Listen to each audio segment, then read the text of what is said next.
Metaphysical Poets and Their Poetry. Imagine walking into a dimly lit 17th-century study, where a scholar sits by candlelight, penning verses that blend intellect with passion, wit with wisdom.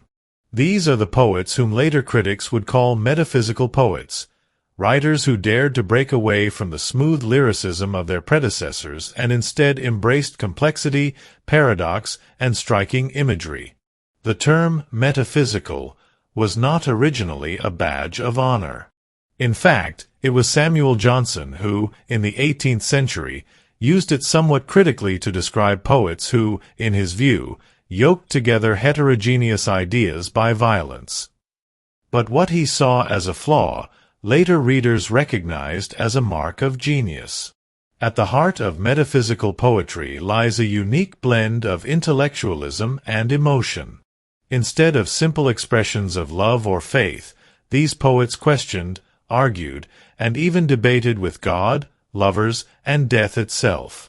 They did not just admire beauty, they analyzed it, dissected it, and compared it to unexpected things.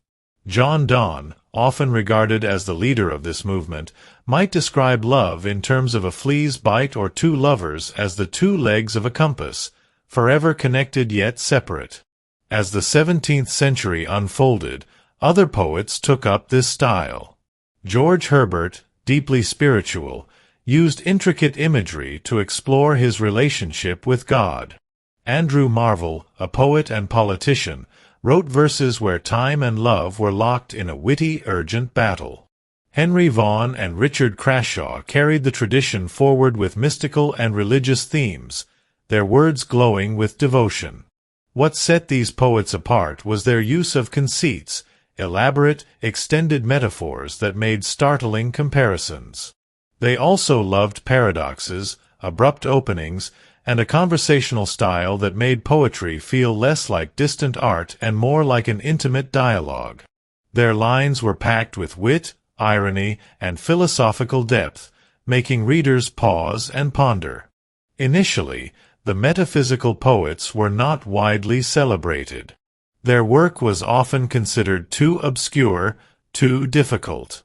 But in the 20th century, modern critics, led by T.S. Eliot, rediscovered their brilliance. Today, their poetry is admired for its daring intellect, emotional intensity, and intricate craftsmanship.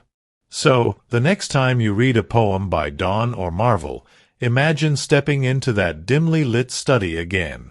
Listen to their words, full of passion and paradox, and you might just hear the heartbeat of an era that refused to settle for the ordinary.